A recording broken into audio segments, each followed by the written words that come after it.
नमस्कार दोस्तों, मैं हूं पीयूष सिंह गहरवार और स्वागत करता हूं आप सभी का अपने YouTube channel Balaji programming academy पर। पिछले वीडियो लेक्चर में हमने डिस्कस किया था स्विच केस का एक एग्जांपल और साथ में डिस्कस किया था iteration process, right. Iteration process जिसका यूज किया जाता है प्रोग्राम में किसी भी पर्टिकुलर स्टेटमेंट को, प्रोग्राम के किसी एक निश्चित हिस्से को या किसी स्टेटमेंट को बार बार रिपीट करने के लिए, राइट। यानी रिपीटिशन को हम कहते हैं इटरेशन। और इटरेशन प्रोसेस को अपने प्रोग्राम में परफॉर्म करने के लिए जिन कंट्रोल स्टेटमेंट्स का यूज किया जाता है उन स्टेटमेंट्स को कहा जाता है लूपिंग स्टेटमेंट्स। और आज हम अपने इस लेक्चर में डिस्कस करेंगे लूपिंग स्टेटमेंट्स के बारे में। कौन कौन से looping statements C plus plus programming में होते हैं, किस तरह से उनको यूज किया जाता है, उनका सिंटैक्स किस तरह बनता है, कैसे इनको इंप्लीमेंट करते हैं सी प्लस प्लस में। ऑलराइट, तो इसके बारे में हालांकि पिछले वीडियो लेक्चर में भी हमने डिस्कस किया था कि ये तीन होते हैं। सी प्लस प्लस प्रोग्रामिंग में टोटल 3 लूपिंग स्टेटमेंट्स होते हैं जिनके नाम है, पहला है डू वाइल, दूसरा लूपिंग स्टेटमेंट होता है वाइल स्टेटमेंट और थर्ड होता है फॉर, राइट। ये तीनों लूपिंग स्टेटमेंट्स कंट्रोल स्टेटमेंट भी कहलाते हैं। अब बात आती है इन तीनों में से केवल तीनों में स्ट्रक्चर की विविधता होती है, स्ट्रक्चर्स तीनों के डिफरेंट होते हैं, लेकिन काम तीनों का एक ही होता है, प्रोसेस को रिपीट कराना। ऑलराइट, तीनों में से किसी भी स्टेटमेंट का जब हम अपने प्रोग्राम में यूज करते हैं तो हमें 3 लूपिंग स्टेटमेंट के लिए 3 रिक्वायर्ड स्टेटमेंट्स देने होते हैं, जिसको कहा जाता है, पहला स्टेटमेंट होता है initialization of loop, initialization of loop, right, मतलब लूप कहां से शुरू करना है। सेकंड होता है कंडीशन, लूप को कब तक रिपीट करते रहना है, कभी ना कभी तो रोकना पड़ेगा, राइट। जब हमारी प्रोग्राम की रिक्वायरमेंट कंप्लीट हो जाएगी तो लूप को हम बंद करेंगे, ठीक है। तो लूप कब बंद करना है ये भी हमें स्टेटमेंट कहीं ना कहीं पर बताना होता है, जिसे हम कहते हैं कंडीशन ऑफ लूप, राइट। और थर्ड होता है इंक्रीमेंट या डिक्रीमेंट ऑफ लूप, मतलब लूप कितना कितना करके बढ़ाना है या घटाना है। ऑलराइट, हमने सीढ़ियों वाला एग्जाम्पल देख करके समझा भी था, सीढ़ियों वाले एग्जाम्पल से, कि इनिशियलाइजेशन क्या होता है, कंडीशन क्या होती है और इंक्रीमेंट। जैसे मान लेते हैं, एक एग्जाम्पल से फिर से समझ लेते हैं कि मान लीजिए हमने लूप को 1 से स्टार्ट किया, हमने प्रोग्राम में इनिशियलाइजेशन दे दिया कि 1 से लूप को स्टार्ट किया जाए और कब तक लूप को रिपीट किया जाए, जब तक 10 तक नहीं पहुंच जाते। 1 से शुरू करना है, 10 तक पहुंचना है, ठीक है, 1 2 3 4। तो इस तरह से जहां पर हम प्रोग्राम के जिस स्टेटमेंट में हम ये डिफाइन करेंगे कि लूप को 1 से स्टार्ट करना है, उस स्टेटमेंट को कहा जाएगा लूप का इनिशियलाइजेशन। ऑलराइट, जहां पर हम ये डिफाइन कर रहे हैं कि लूप कब तक रिपीट होगा, उसको कहा जाएगा लूप की कंडीशन। ऑलराइट, और जहां पर हम ये डिफाइन करते हैं केवल इनिशियलाइजेशन और कंडीशन, इन दोनों को देख करके क्या हम कंफर्मली कह सकते हैं कि लूप कितनी बार चलेगा? नहीं कह सकते, ठीक है, क्योंकि अगर हमने इंक्रीमेंट के बारे में जानकारी नहीं दी है तो यहां पर हम कंफर्म नहीं कह सकते कि लूप कितनी बार रिपीट होगा। जैसे अगर हमने कहा कि +1 एक एक बढ़ते हुए 1 से 10 तक पहुंचना है, तब तो ये लूप 10 बार चलेगा, राइट। लेकिन अगर हमने कह दिया कि नहीं, एक एक बढ़ता नहीं है, हमें 2-2 बढ़ते हुए जाना है, तो 2-2 बढ़ते हुए 1 से शुरू कर रहे हैं और 10 तक ही जाना है, ठीक है। तो यहां पर जो आपका लूप चलेगा तो ये वैल्यूज किस तरह से बढ़ेंगी, 1 से स्टार्ट हुआ, पहली बार लूप की वैल्यू क्या होगी 1, फिर यहां पर आपने क्या बोला है कि 2-2 बढ़ाना है, हर बार हर स्टेप में 2 बढ़ेगा, तो 1 के बाद कितना हो जाएगा 3, फिर 5, फिर 7, फिर 9, 9 से 11 हो नहीं सकता क्योंकि 10 के ऊपर नहीं जाना है, राइट। तो यहां पर कुल कितनी बार लूप चला, 1 2 3 4 5। अगर हमने 2 का इंक्रीमेंट दिया है तो यही लूप 5 बार रिपीट होगा, जबकि 1 से 10 ही हमने लूप को लगाया है, लेकिन इस बार ये 10 बार रिपीट नहीं हो रहा है, ये सिर्फ 5 बार हो रहा है क्योंकि हमने इंक्रीमेंट में चेंज कर दिया। मान लेते हैं यही +2 की बजाय हमने +3 का इंक्रीमेंट दे दिया, तब ये लूप कितनी बार चलेगा चेक करते हैं। पहली बार वैल्यू होगी 1, देन 3 ऐड किया 4, देन 3 ऐड किया 7, देन 3 ऐड किया 10। ऑलराइट, तो यहां पर कितनी बार चल रहा है 4 टाइम्स, यानी अगर +3 का हमने इंक्रीमेंट दिया है तो यही लूप 4 बार चल रहा है। क्लियर? तो जब ये तीनों इनिशियलाइजेशन, कंडीशन एंड इंक्रीमेंट, जब ये तीनों स्टेटमेंट्स डिफाइन किए जाते हैं अपने प्रोग्राम में, तब लूप प्रॉपर वर्क करता है। क्लियर है? और तभी हम अच्छे से समझ सकते हैं लूपिंग स्टेटमेंट को। तो चलिए इसका एक प्रोग्राम बनाते हैं। एक ही प्रोग्राम को हम तीनों तरीके से क्रिएट करेंगे, मतलब वही प्रोग्राम हम डू वाइल में बनाएंगे, वही वाइल में बनाएंगे, और उसी प्रोग्राम को हम फॉर लूप में बनाएंगे। जब एक ही प्रोग्राम तीनों तरीके से बनाएंगे तो हम तीनों में अंतर बेहतर तरीके से समझ पाएंगे। ठीक है, तो प्रोग्राम चलिए देखते हैं। प्रोग्राम हमें एग्जैक्टली बनाना क्या है। प्रोग्राम हमें यह बनाना है कि दिस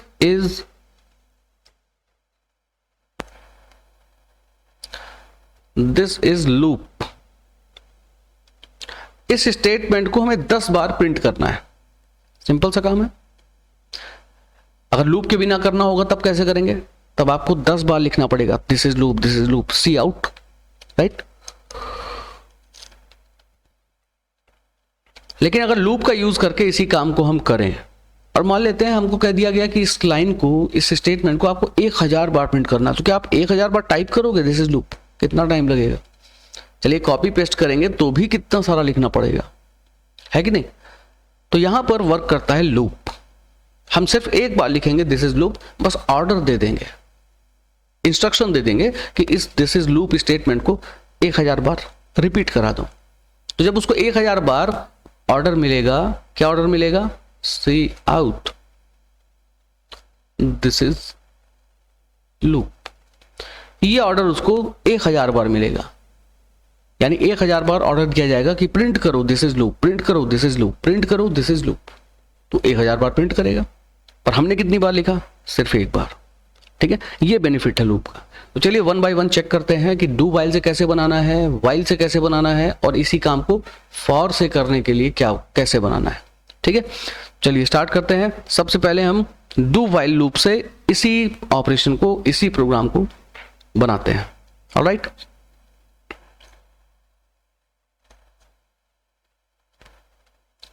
चलिए सबसे पहले तो न्यू फाइल क्रिएट कर ली जाए।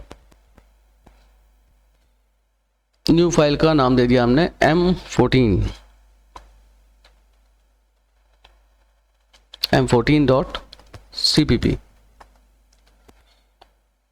ऑलराइट, चलिए सबसे पहले हैश इंक्लूड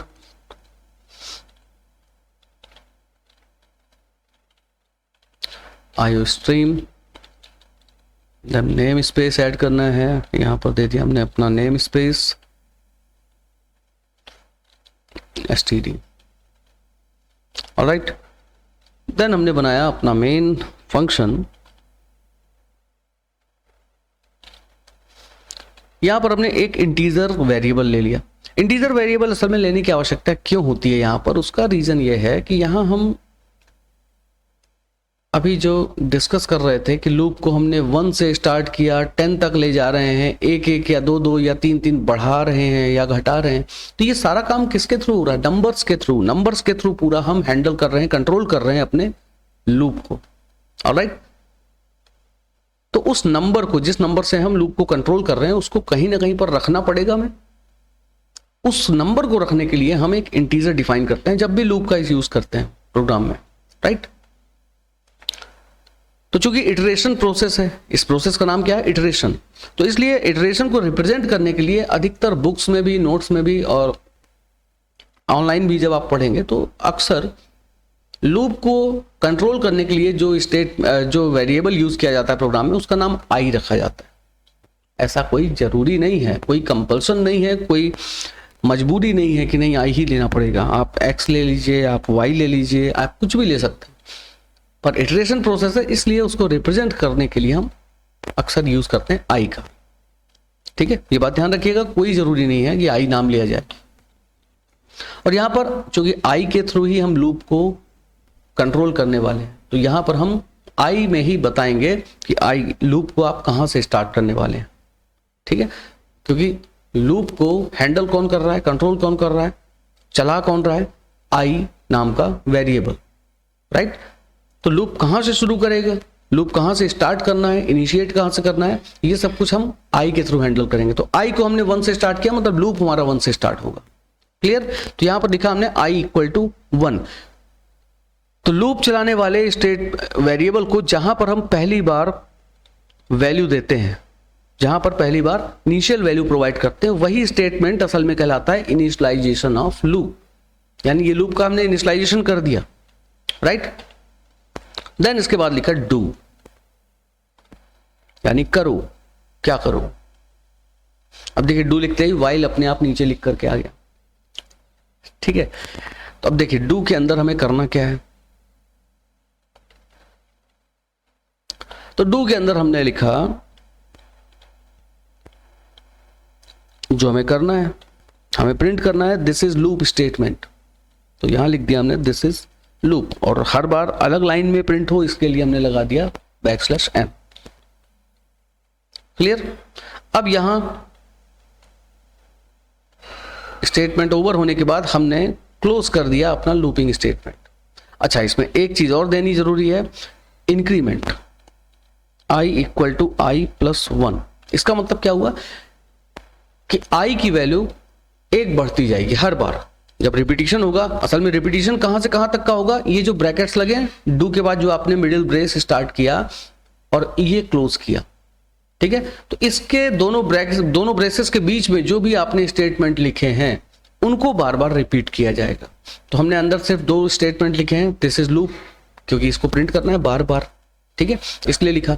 और हर रिपीटिशन यानी हर बार आई की वैल्यू 1 बढ़ेगी। स्टार्ट हमने कहां से किया है, 1 से। तो जब पहली बार आएगा तो आई की वैल्यू 1 बढ़ करके 2 हो जाएगी, फिर से रिपीट होगा तो 3 होगी, फिर आएगा 4 होगी, फिर आएगा 5 होगी। तो इस तरह कब तक हमें रिपीटिशन करना है वो कंडीशन हमें यहां पर देनी पड़ेगी।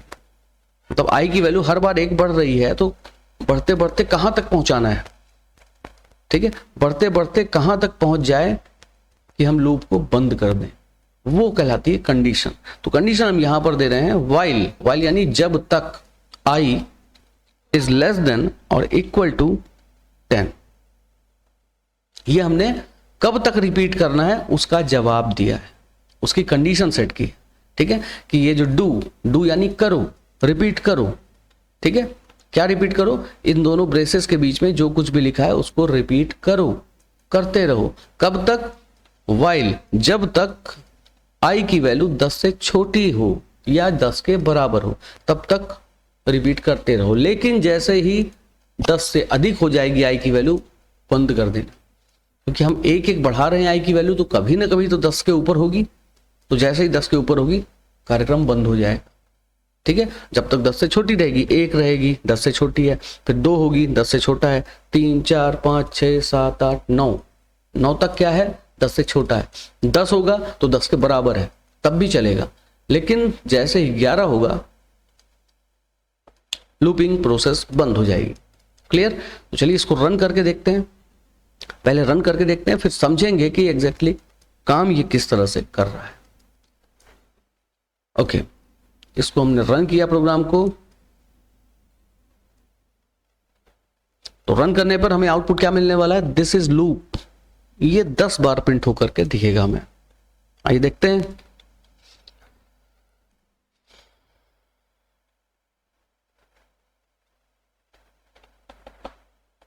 अब 10 बार लिखना है तो टाइम तो लगेगा।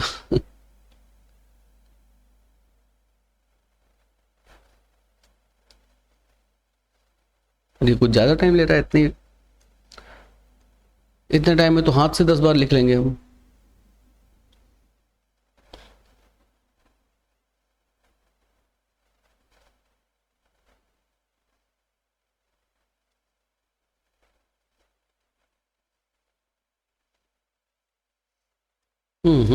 टाइम कुछ ज्यादा हो रहा है।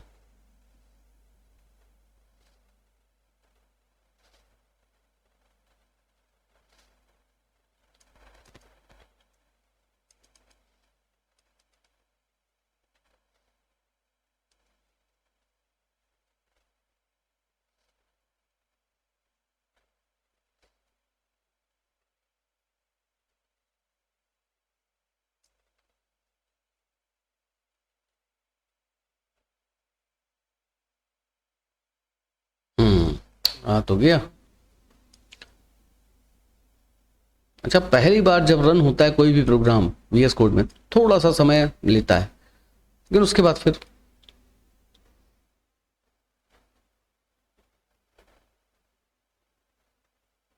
फिर एरर देता है क्या? चलिए, आ रहा है। ये है हमारे प्रोग्राम का आउटपुट। जैसा कि आप देख सकते हैं ये लिखा हुआ है this is loop, this is loop. कितनी बार देखिए 1 2 3 4 5 6 7 8 9 एंड 10 टाइम्स प्रिंट हो रहा है। तो ये है प्रोग्राम का आउटपुट। ऑलराइट,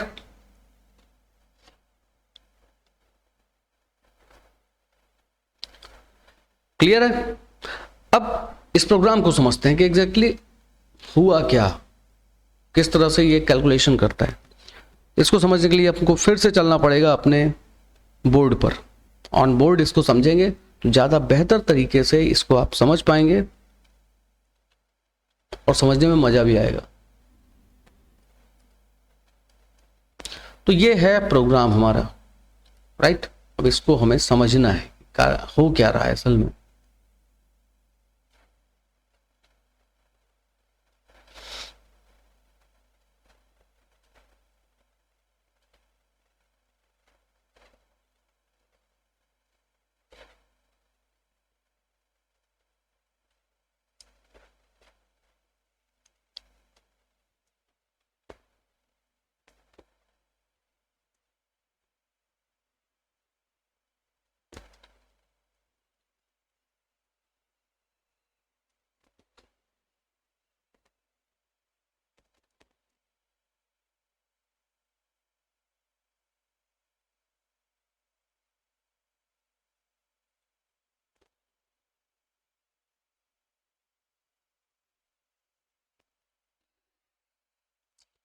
ओके, चलिए समझते हैं इस प्रोग्राम को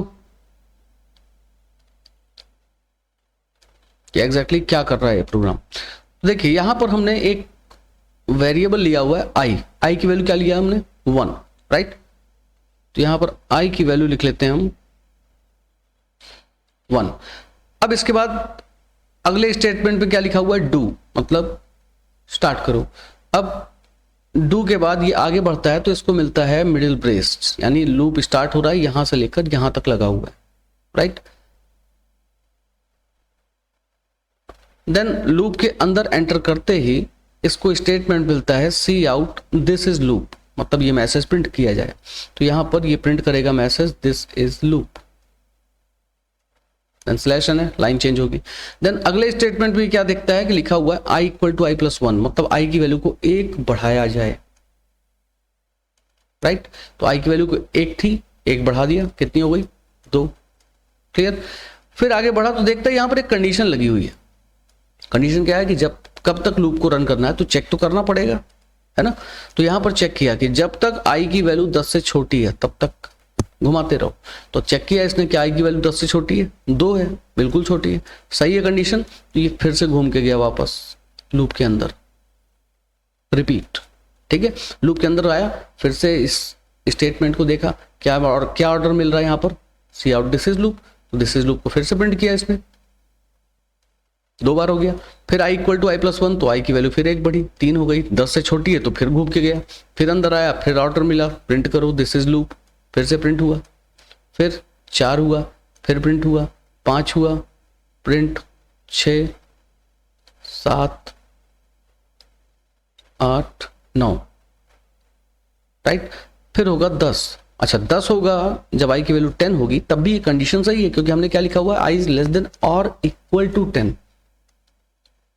10 के बराबर है तो भी कंडीशन सही है। तो फिर से घूम के जाएगा, अंदर आएगा दिस इज लूप, तो यहां पर दिस इज लूप प्रिंट करेगा और फिर आई इक्वल टू आई प्लस 1 पढ़ करके ये आई की वैल्यू कितनी कर देगा 11, राइट।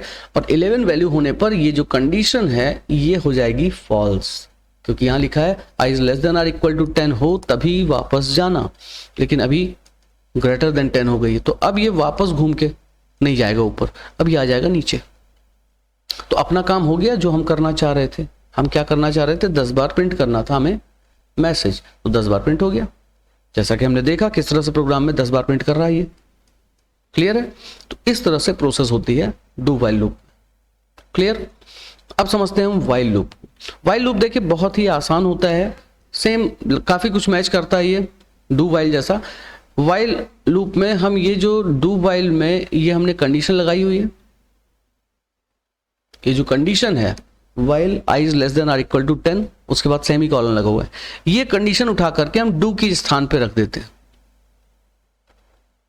डू हट जाएगा और डू के स्थान पर ये while I is less than or equal to 10 इसको लिख दिया जाएगा। यानी यहां पर ऐसे हम लिखेंगे while I is less than or equal to 10। हाँ, ये जरूर ध्यान रखना है कि इसमें सेमी कॉलन नहीं लगाएंगे।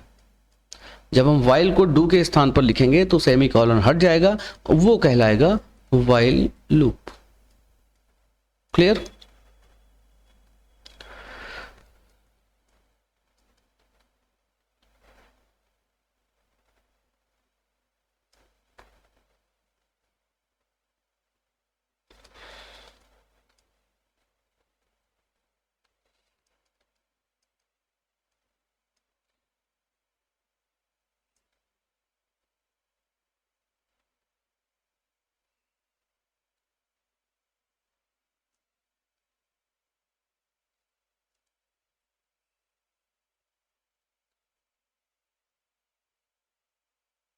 चलिए, तो अब इस प्रोग्राम को बनाते हैं हम वाइल लूप का यूज करके। ऑलराइट,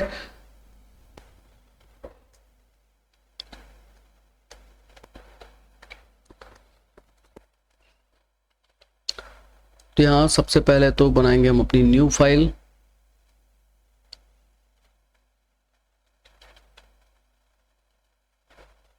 न्यू फाइल का नाम दे दिया m15.cpp। मैंने पिछले वाले प्रोग्राम को कॉपी कर दिया समय बचाने के लिए। अब यहां करना क्या था, जैसा कि मैंने बताया था कि डू के स्थान पर हम इस वाइल को रखेंगे। ठीक है, ये वाइल यहां से हटाया और इसको रख दिया कहां, डू के स्थान पर। बस सेमी कॉलन यहां से हटा दिया जाएगा, बाकी सब कुछ वही रहेगा। ठीक है, इसमें भी देखिए जब इसको रन करेंगे तो रिजल्ट हमें वही मिलने वाला है जो पिछले प्रोग्राम में रिजल्ट मिल रहा था। दिस इज लूप स्टेटमेंट को 10 बार प्रिंट किया जाएगा। ठीक है, चलिए देखते हैं। Same result, this is loop, this is loop, this is loop 10 times. यहां भी प्रोसेस सेम वैसी ही हो रही है जैसे पिछले वाले प्रोग्राम में हो रही थी। यहां पर एग्जैक्टली क्या काम हो रहा है,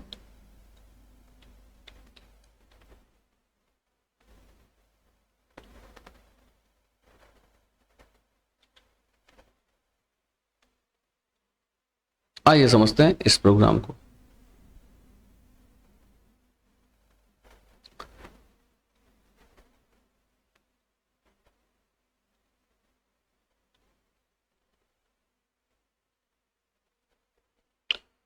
यह है प्रोग्राम।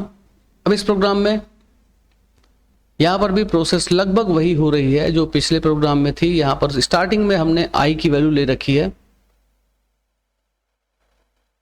1, राइट, ये आई की वैल्यू 1 ले रखी है हमने। देन इसके बाद तुरंत कंडीशन लगा दिया while I is less than or equal to 10, मतलब अगर आई की वैल्यू 10 से छोटी है तभी इसके अंदर एंट्री मिलेगी, नहीं तो नहीं, अंदर अंदर जाने ही नहीं देगा, कंपाइलर अंदर पहुंच ही नहीं पाएगा। ठीक है, अगर ये कंडीशन गलत हुई तो। पर कंडीशन सही है, अभी आई की वैल्यू 1 है, 10 से छोटी है, कंडीशन सही है तो अंदर एंट्री मिल गई, अंदर ऑर्डर मिला, दिस इज लूप प्रिंट करो, कर दिया भाई, ये लीजिए प्रिंट हो गया दिस इज लूप। अगली लाइन में बोल रहा है कि आई की वैल्यू 1 बढ़ा दो, बढ़ा दिया, आई की वैल्यू 2 हो गई।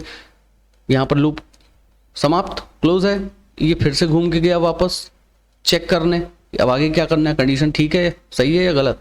तो आगे जाकर के देखा कंडीशन फिर से वही है, I is less than or equal to 10, तो आई की वैल्यू क्या हो चुकी है 2, 10 से छोटी है, तो अंदर फिर से इसको एंट्री मिल जाएगी, फिर से ये प्रिंट करेगा दिस इज लूप, फिर 1 बढ़ाएगा तो आई 3 होगा, फिर से प्रिंट करेगा, 4 होगा, फिर घूम के जाएगा, कंडीशन सही है प्रिंट करेगा, 5 होगा, कंडीशन सही प्रिंट होगा, 6 में प्रिंट होगा, 7, 8, 9 प्रिंटिंग होगी बराबर, 9 बार प्रिंट हो गया। फिर आई की वैल्यू 1 बढ़ेगी तो 10 हो जाएगा, 10 के बाद फिर घूम के जाएगा, कंडीशन सही है तो यहाँ पर फिर से प्रिंट करेगा दिस इज लूप, प्रिंट करने के बाद फिर से i को 1 बढ़ाएगा, तो अब i कितना हो गया 11। अच्छा 11 जब i हो जाएगा तब भी ये वापस घूम के चेक करने जरूर जाएगा। बात समझ में आ रही है? ये वापस जाएगा कंडीशन चेक करने, कंडीशन अभी भी सही है या नहीं। तो यहां देखेगा अब कंडीशन गलत हो गई, तो अब ये सीधा जंप करके आ जाएगा लूप से बाहर, अब एंट्री नहीं मिलेगी। तो काम अपना यहां भी हो रहा है, दिस इज लूप, ये 10 बार प्रिंट हो रहा है। ऑलराइट, अब चलिए इसी प्रोग्राम को फॉर लूप से बनाते हैं, देखते हैं फॉर लूप से ये प्रोग्राम किस तरह से वर्क करता है। फॉर लूप सबसे अच्छा लूप माना जाता है, ठीक है, और उसका कारण यह है कि फॉर लूप जब हम बनाते हैं फॉर लूप, तो फॉर लूप में ये जो 3 स्टेटमेंट हम लूप के लिए देते हैं, कौन कौन से? Initialization, condition and increment. ये तीनों लूप एक ही ब्रैकेट के अंदर लिख दिए जाते हैं, मतलब एक ही लाइन में, एक पैरेंथेसिस के अंदर। इससे क्या होता है, प्रोग्राम थोड़ा छोटा हो जाता है और कोई भी स्टेटमेंट भूलने के चांसेस नहीं रहते, मतलब जिनको जल्दी भूल जाता है उनके लिए अच्छा होता है। चलिए अगला प्रोग्राम बनाते हैं हम m16.cpp। कॉपी कर दिया। अब यहां हालांकि कॉपी करने की जरूरत थी नहीं, यहां एकदम अलग ही बनेगा। तो देखिए यहां पर हम यूज करने वाले हैं फॉर लूप, ठीक है। तो फॉर लूप में जैसा कि मैंने बताया कि फॉर लूप में हम क्या करेंगे, इनिशियलाइजेशन, कंडीशन एंड इंक्रीमेंट, तीनों चीज एक साथ लगाने वाले हैं, ठीक है।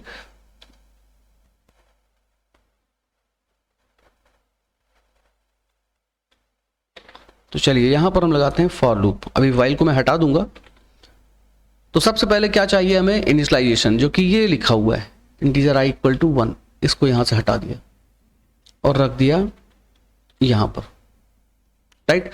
कंडीशन है ये i is less than or equal to 10, इसको भी उठा लिया और कंडीशन भी लगा दिया। देन उसके बाद इंक्रीमेंट है i equal to i plus 1, इसको भी उठा लिया, इसको यहां लगा दिया, राइट। अब देखिए कंडीशन जो वाइल वाली लिखी होती है इसकी जरूरत है नहीं, अब इसको हटा दिया। प्रोग्राम छोटा हुआ कुछ,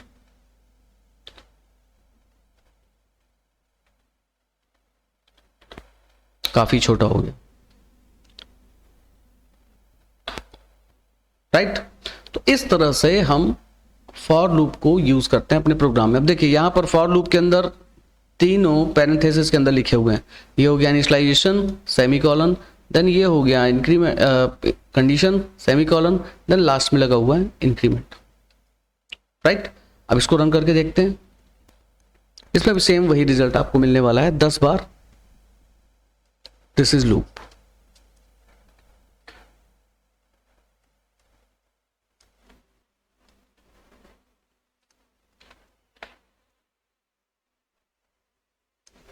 राइट, तो ये भी सेम वही आउटपुट हमें दे रहा है जो पिछले दोनों प्रोग्राम्स में मिल रहे थे। क्लियर है? तो अब आइए देखते हैं ये वर्क, हालांकि ये मेरे ख्याल से आपको समझ में आ गया होगा कि जब वही इनिशियलाइजेशन है, वही कंडीशन है, वही इंक्रीमेंट है, तो प्रोसेस भी उसी तरह हो रही है, ठीक है, और उसी तरह से ये चेक भी कर रहा है। तो इस तरह से ये होता है फॉर लूप, जिसे सबसे अच्छा लूप कहा जाता है। क्यों कहा जाता है, आई होप समझ गए होंगे आप। हाँ, लेकिन ये जो डू वाइल लूप था जिसे हमने सबसे पहले देखा था, इसे खराब लूप कहा जाता है, गंदा लूप। क्यों, इसके पीछे वजह क्या है, आइए वजह जानते हैं। फॉर लूप अच्छा क्यों है वो तो देख करके ही समझ में आया, लेकिन डू वाइल लूप खराब क्यों है इसको समझना भी जरूरी है, बेहद जरूरी है। तो आइए समझते हैं कि डू वाइल लूप खराब क्यों है।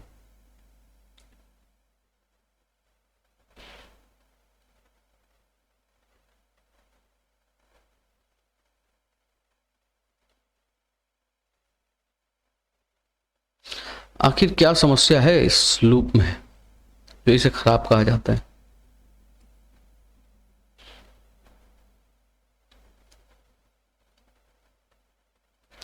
देखिए इस लूप में प्रॉब्लम यह है नॉर्मली होना क्या चाहिए, जैसे अगर आपने आई की वैल्यू 1 दी हुई है, ठीक है, इसको अगर हम वाइल लूप से समझे तो मेरे ख्याल से ज्यादा बेहतर होगा। पहले हम वाइल लूप से समझते हैं तो ज्यादा बेहतर समझ पाएंगे आप कि गड़बड़ी क्या है डू वाइल लूप में। देखिए वाइल लूप में हमने इनिशियलाइजेशन क्या दिया हुआ है 1, मतलब आई की वैल्यू स्टार्ट कहां से हो रही है 1 से। फर्स्ट टाइम आई की वैल्यू 1 है। कंडीशन क्या लगी है कि जब तक आई की वैल्यू 10 से छोटी हो तब तक प्रोग्राम को रिपीट करना है, ठीक है। लेकिन मान लीजिए हमने आई की वैल्यू जो 1 दी है उसकी बजाय हमने दे दिया इंटीजर आई इक्वल टू 12, ठीक है। तब ये लूप कितनी बार रिपीट होगा, तब कितनी बार रिपीट होना चाहिए इस लूप को। स्टार्टिंग में ही आई की वैल्यू क्या है 12 है, राइट। अब इस 12 वैल्यू को लेकर के जब ये आगे बढ़ता है तो आगे क्या देखता है, कंडीशन लगी है कि जब तक आई की वैल्यू 10 से छोटी रहे या 10 के बराबर है तभी एंट्री देना, नहीं तो एंट्री ही मत देना। तो यहां पर तो पहली बार में ही आई की वैल्यू 10 से ऊपर है तो इसको एंट्री ही नहीं मिलेगी, ये सीधा भेज दिया जाएगा इसको लूप से बाहर। यानी लूप कितनी बार रन होगा 0, लूप रन ही नहीं होगा और होना भी नहीं चाहिए। लूप की कंडीशन लगाने का क्या मतलब है, लूप की कंडीशन हम क्यों लगाते हैं, ताकि उसको देख करके कंपाइलर डिसाइड करे कि लूप रिपीट करना है या नहीं करना है। अगर कंडीशन सही है तो करना है, कंडीशन गलत है तो रिपीट नहीं करना है। तो यहां पर कंडीशन गलत मिली, रिपीट नहीं हुआ, बहुत अच्छा किया, राइट। लेकिन डू वाइल लूप में ऐसा नहीं होता, ये आज्ञाकारी लूप नहीं है। क्यों नहीं है, क्यों इसके साथ ये समस्या आई, उसको समझते हैं, उसको समझना जरूरी भी है।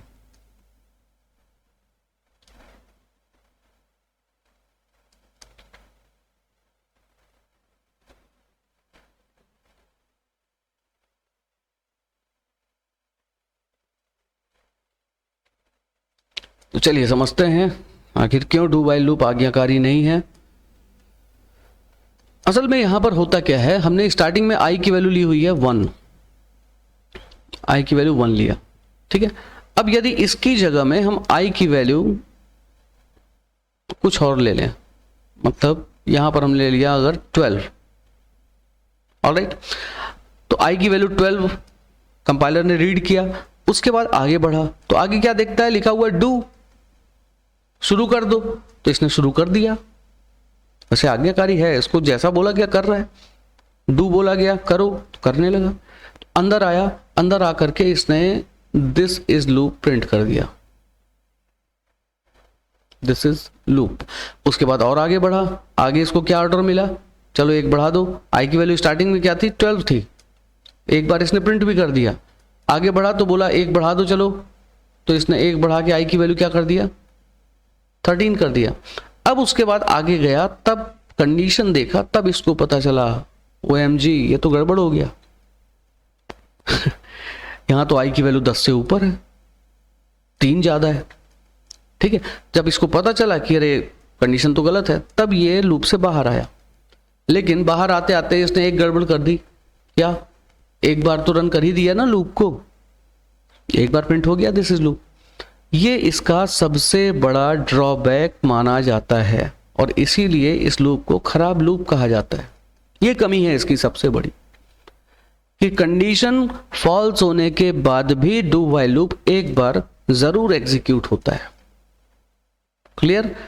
और इसके पीछे जो सबसे मेन रीजन है वो ये है कि इसमें कंडीशन लास्ट में लगी होती है। अगर पहले ही चेक कर लिया जाए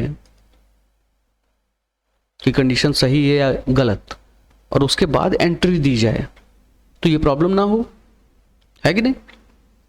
तो चूंकि इसमें असल में लूप में एंट्री कहां से हो रही है, यहां से, और एग्जिट हो रहा है लूप यहां से, राइट। ये एंट्री पॉइंट है, ये एग्जिट पॉइंट है। तो यहां पर डू वाइल लूप में जो एग्जिट पॉइंट है लूप का, वहां पर लगाई जा रही है कंडीशन। और असल में जो लूप को कंट्रोल करने का काम है वो कौन करता है, कंडीशन ही तो करती है। लूप को रन करना है या नहीं करना है, ये कौन कंट्रोल करता है, कंडीशन सही है तो एग्जीक्यूट करना है, गलत है तो नहीं करना, ये कंडीशन बताती है। एंड लूप की कंट्रोलिंग कंडीशन के हाथ में होती है। और यहां पर कंट्रोलिंग कहां हो रही है? लूप से एग्जिट होते समय, लूप से बाहर निकलते समय। इसीलिए डू व्हाइल लूप को एग्जिट कंट्रोल लूप भी कहा जाता है।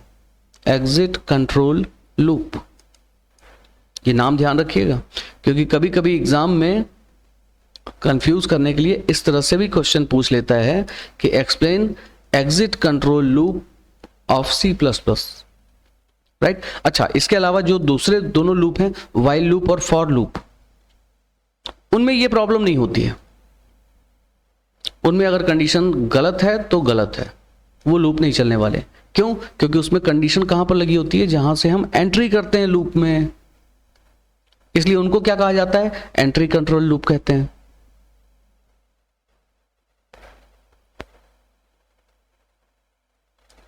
ओके, तो अक्सर एग्जाम में स्टूडेंट्स को कंफ्यूज करने के लिए ऐसे क्वेश्चन आते हैं कि explain exit control and entry control loop of C plus plus. वहां पर ऐसा नहीं पूछेगा कि डू व्हाइल बताइए, फाइल बताइए या फॉर बताइए। इसकी बजाय ऐसा पूछ लेगा कि एग्जिट और एंट्री कंट्रोल लूप को समझाइए।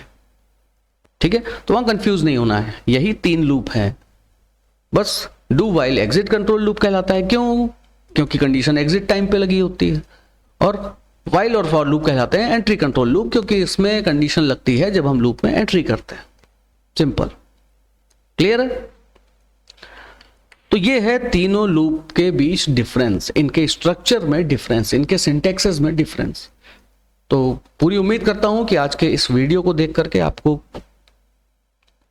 ठीक ठाक जानकारी मिली होगी इटरेशन प्रोसेस की, तीनों लूपिंग स्टेटमेंट्स की, जिनको सी प्लस प्लस में हम यूज करते हैं। और अगर ये वीडियो आपको थोड़ा भी जानकारी दे सका हो, पसंद आया हो, तो प्लीज लाइक जरूर कर दीजिएगा मेरे इस वीडियो को, और साथ में चैनल सब्सक्राइब जरूर कर लीजिएगा, और बेल आइकन प्रेस करना बिल्कुल मत भूलिएगा, ताकि मेरे हर वीडियो समय से आपको नोटिफिकेशन के रूप में मिलते रहें और आप घर बैठे बेहद सुकून से सीख सकें C plus plus programming. Okay, और साथ ही मेरे इस चैनल को हो सके तो ज़्यादा से ज़्यादा अपने फ्रेंड्स को सब्सक्राइब कीजिएगा, ताकि वो भी आपकी तरह घर बैठे सीख सकें C plus plus. Okay, thank you so much. Jai Shri Ram.